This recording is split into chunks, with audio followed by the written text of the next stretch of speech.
Kabiyahe, ito yung magic smoking balls ng Tondo. At aking mga itong sinadya dito para ating matikman itong talaga namang trending na magic smoking balls ng Tondo. Well, saan pa nga natin ito makikita, kabiyahe? Makikita lang natin ito sa sikat na pudtripan dito sa may Ugbo, Tondo, Maynila.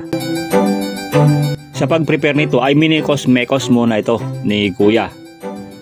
Makikita natin na talaga namang umuusok siya dahil sa nilagay dito na dry ice. Ito yung sikreto ng smoking balls na makikita natin na talagang ang daming usok.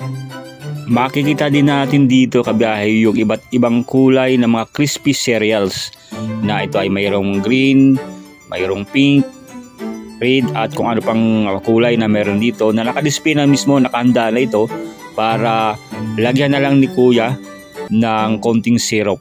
So dito ay nilagay niya yung ang pinakamabili dito